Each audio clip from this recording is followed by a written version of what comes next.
ఉత్తరాఖండ్పై జలఖడ్గం మళ్లీ విరుచుకుపడింది. పుష్కర కాలం క్రితం అంటే 2013 నాటి ఘటన మళ్లీ గుర్తుకు చేసింది. 2021లో క్లౌడ్ బరస్ట్లో 200 మంది మృతి చెందిన ఘటన మరువక ముందే హిమాలయ రాష్ట్రంలో మరో జల విలయ తాండవం చేసింది.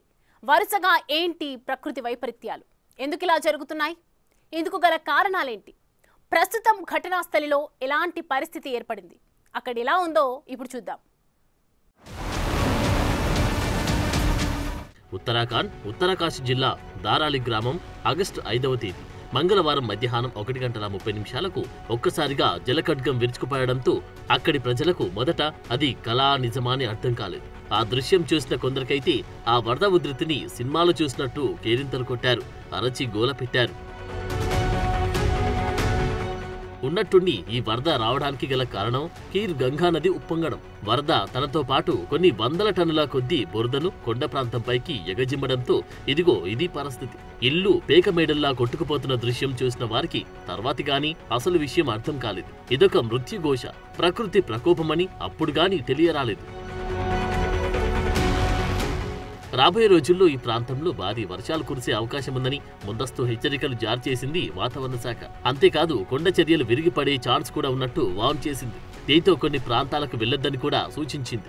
దీంతో రాష్ట్రంలోని కొన్ని ప్రాంతాల్లో పాఠశాలలు మూతపడ్డాయి కూడా. వరదతో పాటు వచ్చిన బురద భాగీరథి నదిని ముంచెత్తింది. మామూలుగా అయితే ఈ భాగీరథి నది దిగువకు ప్రయాణించాక పవిత్ర గంగానదిగా రూపాంతరం చెందుతుంది. ఈ క్రమంలో ఒక కృత్రిమ సరస్సు ఏర్పడుతుంది. ఇప్పుడు ఈ భౌగోళిక సౌందర్యమంతా బురదైపోయింది. అంతేకాదు ప్రభుత్వ హెలీప్యాడ్తో సహా పలు ప్రాంతాలు నీట మునిగాయి. అదృష్టమేంటంటే గత కొన్నాళ్లుగా అధికారులు ఈ ప్రాంతాన్ని సందర్శించకుండా పర్యాటకులను కట్టడి చేస్తున్నారు. భారీ వర్షపాతం ఉంది కాబట్టి అనుమతించేది లేదంటూ టూరిస్టులను ఆపుతున్నారు. లేకుంటే పరిస్థితి మరింత భయానకంగా మారి ఉండేదని అంటున్నారు. ఒక్కసారిగా క్లౌడ్ బరస్ట్, ఒక్కసారి 10 సెంటీమీటర్ల వర్షపాతం, ఆకాశానికి చిల్లు పడితే కురిసిన కుండపోత, ఆ తర్వాత ఎప్పుడు కనీవిని ఎరుగని విపత్తు. ఉత్తరాఖండ్లోని ప్రకృతి ఒడిలో ప్రశాంతంగా ఉండే దారాలి గ్రామం మెరుపు వరదలకు పూర్తిగా కొట్టుకుపోయింది. సముద్రం మీద పడిందా అన్న స్థాయిలో క్లౌడ్ బరస్ట్ అయింది. దీంతో నీరు అక్కడున్న మట్టి కలిసి పెద్ద ఎత్తున బురద వరద దారాలని కమ్మేసింది. అందమైన గ్రామం ఇప్పుడు మట్టి దిబ్బను తలపిస్తోంది.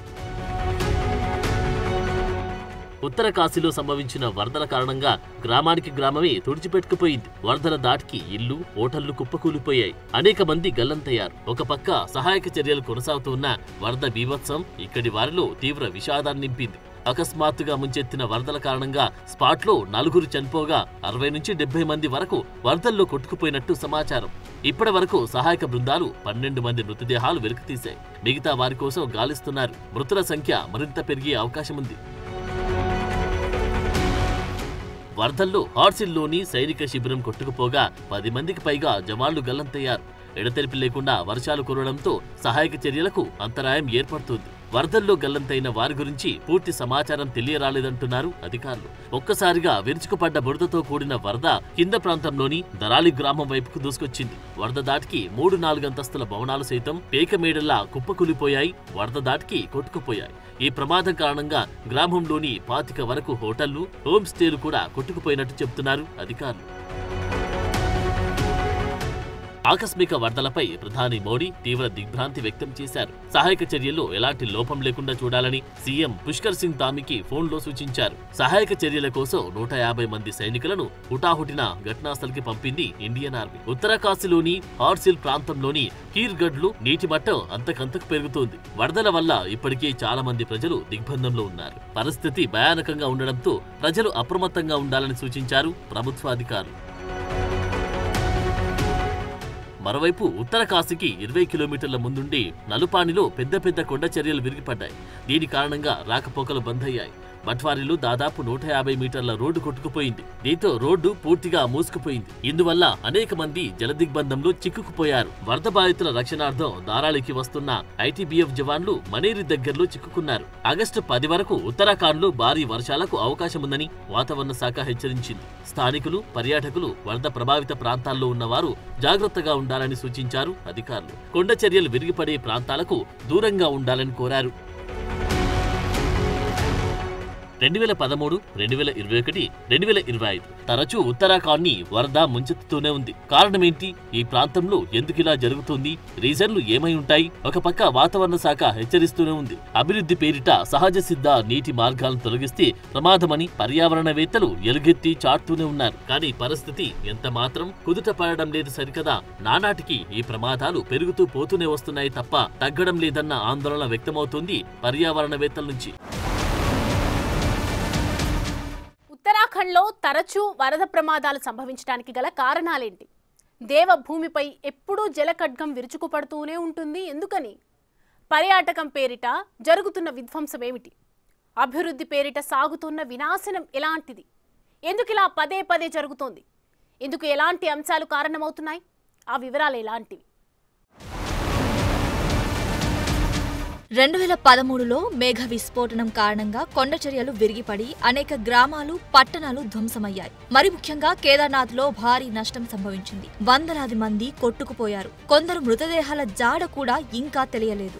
ఇక 2021లో ఇక్కడ క్లౌడ్ బర్స్ట్ కారణంగా సంభవించిన ఆకస్మిక వరదల్లో 200 మందికి పైగా దుర్మరణం పాలయ్యారు. 2025 ఆగస్టు 5 నాటి ఘటన విషయానికి వస్తే ఈ వరద ఉధృతికి కారణం క్లౌడ్ బర్స్టా లేక గ్లేషియర్లు కరగడమా? రీజన్ ఏమై ఉంటుందన్న పరిశోధన చేస్తున్నారు వాతావరణ నిపుణులు.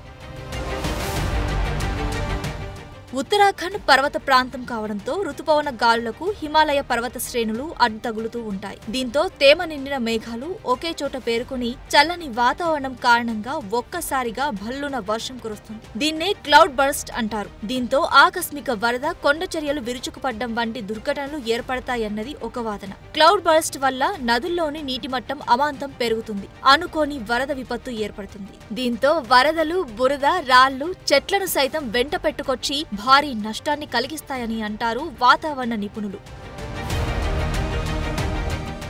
ఈ ప్రాంత భౌగోళిక అస్థిరత మరో అతిపెద్ద బలహీనత. హిమాలయ పర్వత శ్రేణుల్లో ఉండే ప్రాంతం కాబట్టి ఈ పర్వతాలు తరచూ భూకంపాలు, ఆపై కొండచర్యలు విరుచుకుపడే అవకాశం కలిగి ఉంటుంది. దీంతో తరచూ ఏవో ఒక విపత్తులు ఏర్పడుతూ ఉంటాయని అంటూ ఉంటారు పర్యావరణవేత్తలు. బాగేశ్వర్ జిల్లాలో విచ్చలవిడిగా జరిగే మైనింగ్ కారణంగా నేల కుంగిపోయే ప్రమాదం ఉందని నిపుణులు ఎప్పటి నుంచో హెచ్చరిస్తూ ఉన్నారు. గతంలో జోషిమఠ్లో సరిగ్గా ఇలానే జరిగింది. నివాస ప్రాంతాల్లో మైనింగ్ చేయడం కూడా ముప్పునకు ఓ కారణమే అంటారు. ఈ వ్యర్థాలను నదుల్లోకి పారేయడం వంటివి కూడా ప్రమాదకర స్థితిగతులకు కారణమవుతూ ఉంటాయని అంటారు వాతావరణ నిపుణులు. ఇక్కడ జరుగుతున్న మైనింగ్ కి తగిన అనుమతులు లేవు. అయినా సరే యథేచ్ఛగా తవ్వుతూ పోవడం వల్ల నేల కుంగడం, కొండ చర్యలు విరిగిపట్టడం వంటి విపత్తులకు కారణమవుతున్నట్టు తెలుస్తోంది. అక్రమ మైనింగ్ వల్ల జరిగే మరో ప్రమాదం ఏంటంటే సహజ ప్రవాహ మార్గాలు దెబ్బతింటాయి. దీనివల్ల కొండ అడుగు భాగంలో నీరు చేరి బలం తగ్గుతుంది. ఇది అతిపెద్ద సమస్యగా తయారైంది. అలాగని అనుమతులున్న కట్టడాలు, నిర్మాణాల వల్ల ఎలాంటి నష్టం ఉండదని కాదు. టూరిజం డెవలప్మెంట్ లో భాగంగా రోడ్ల విస్తరణ, ఇతర నిర్మాణ పనుల వల్ల కూడా పర్యావరణ వ్యవస్థ దారుణంగా దెబ్బతింటూనే వస్తుంది. అందుకే అప్పుడప్పుడు ప్రకృతి విలయతాండవం ఇదిగో ఇలాంటి విపత్తులను కొని తెస్తోందని అంటారు పర్యావరణవేత్తలు. ఇక గ్లోబల్ వార్మింగ్ కారణాల వల్ల హిమాలయాల్లోని గ్లేషియర్స్ వేగంగా కరుగుతున్నాయి. ఇందువల్ల నదుల్లోని నీటి ప్రవాహం పెరిగి ఆకస్మిక వరదలు విరుచుకుపడే ప్రమాదం కలుగుతోంది. గ్లేషియర్ల కరుగుదల తీవ్ర పర్యావరణ సమస్యగా మారుతూ వస్తుంది. ఇందుకు ప్రధానమైన కారణం గ్లోబల్ వార్మింగ్. శిలాజ ఇంధనాలు విపరీతంగా వాడడం వల్ల వాతావరణంలో కార్బన్ డయాక్సైడ్ వంటి గ్రీన్ హౌస్ ఉద్గారాల సాంద్రత పెంచుతుంది. ఇవి సూర్యరశ్మిని గ్రహించి భూమి వేడెక్కడానికి కారణమవుతాయి. దీంతో గ్లేషియర్లు కరిగి ఇలాంటి అనూహ్య వరదలకు కారణమవుతూ ఉంటాయి. వాతావరణ మార్పుల వల్ల వర్షపాత సరళిలో మార్పులు వస్తున్నాయి. ఒకసారి అతి భారీ వర్షాలు కురవడమే క్లౌడ్ బర్స్ట్ గా చెబుతారు. ఇలాంటి ఎన్నో రకాల కారణాల వల్ల ఉత్తరాఖండ్ తరచూ ప్రకృతి విపత్తులకు కారణమవుతుందని అంటున్నారు పర్యావరణవేత్తలు. ఇక్కడున్నదే సున్నితమైన వాతావరణ వ్యవస్థ. భౌగోళిక పరిస్థితులు ఎంత మాత్రం అంచనా వేయకుండా అభివృద్ధి పనులు చేస్తూ పోతుంటే అసలుకే మోసం వస్తుందని హెచ్చరిస్తున్నారు నిపుణులు. ఇంతకీ ధరాలిలో జరిగింది క్లౌడ్ బర్స్టేనా అని చూస్తే మంగళవారం నాటి విధ్వంసానికి కారణం గ్లేషియర్ కూలిపోవడం లేదా సరస్సు ఉప్పొంగడం ప్రధాన కారణం అయి ఉండొచ్చని అంటున్నారు పలువురు వాతావరణ నిపుణులు. ఉపగ్రహ డేటా విశ్లేషకులు ప్రాథమిక అంచనాగా దీన్నే చెబుతున్నారు. అందుకే అంత భారీ పరిమాణంలో వరద నీటి ప్రవాహం ధరాలిని ముంచెత్తి ఉండొచ్చని అంటున్నారు. మరింత క్షుణ్ణంగా పరిశీలిస్తే మంగళవారం హార్సిల్ ప్రాంతంలో 24 గంటల్లో కురిసిన వర్షపాతం కేవలం 9 మిల్లీమీటర్లు మాత్రమే. ఇక భట్వానీలో 11 మిల్లీమీటర్లు మాత్రమే కురిసినట్టు చెబుతున్నాయి వాతావరణ గణాంకాలు. మామూలుగా క్లౌడ్ బర్స్ట్ అయితే అంతకన్నా మించి వర్షపాతం నమోదవుతుంది. దీంతో గ్లేషియర్ కూలడం వల్లే ఇదంతా జరిగినట్టుగా అంచనా. ఇక క్లౌడ్ బర్స్ట్ జరిగితే ఎలాంటి విలయం సృష్టిస్తుందో చెప్పడానికి 2013లో జరిగిన కేదార్నాథ్ విపత్తు ఒక ఉదాహరణగా చెబుతారు. ఇది ఉత్తరాఖండ్ లో సంభవించిన అతిపెద్ద విపత్తుల్లో ఒకటి. రుతుపవనాలు వెస్టర్న్ డిస్టర్బెన్సెస్ కలయిక వల్ల అసాధారణమైన వాతావరణ పరిస్థితి ఏర్పడింది. ఇందువల్లే 2013 కేదార్నాథ్ డిజాస్టర్ సంభవించింది. ఈ రెండింటి కలయిక వల్ల హిమాలయ పర్వత శ్రేణుల్లో అత్యధిక తేమతో కూడిన మేఘాలు ఏర్పడి క్లౌడ్ బర్స్ట్ జరిగింది. దీనివల్ల అతి భారీ వర్షం కురిసింది. ఆకస్మిక వరదలు వచ్చి తీవ్ర నష్టం సంభవించినట్టుగా చెబుతారు నిపుణులు.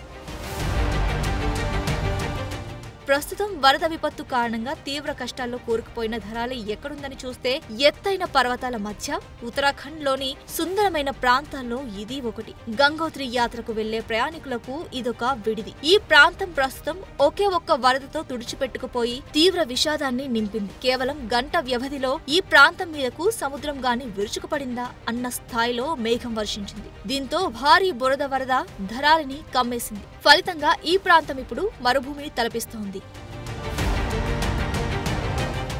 చార్ధామ్ యాత్రికులు ఎక్కువగా ఈ ప్రాంతాన్ని సందర్శిస్తూ ఉంటారు. యాపిల్ పండ్లకు ప్రసిద్ధి చెందిన హార్సిల్ లోయ ఇక్కడకు దగ్గరలో ఉంటుంది. రిషికేశ్ నుంచి బయలుదేరి చంబా, ఉత్తరకాశీ, హార్సిల్ మీదుగా ఇక్కడికి రావచ్చు. సముద్ర మట్టానికి 2680 మీటర్ల ఎత్తున ఉంటుంది ప్రాంతం. గంగోత్రి ఇక్కడి నుంచి కేవలం 20 కిలోమీటర్ల దూరం మాత్రమే. ధరాలి గ్రామం మధ్య నుంచే జాతీయ రహదారి సైతం వెళ్తుంది. చార్ధామ్ సహా పలు టూరిస్టు సీజన్లలో ఈ గ్రామానికి ఎక్కువగా వస్తూ ఉంటారు. ఇక్కడ పెద్ద సంఖ్యలో హోటళ్లు, గెస్ట్ హౌజులు ఉన్నాయి. తక్కువ ధరలకే వసతి సౌకర్యం లభించడంతో కేదార్ తాల్ ట్రెక్కింగ్ వెళ్లేవారు ఈ ప్రాంతాన్ని తమ బేస్ క్యాంప్ గా చేసుకుంటారు.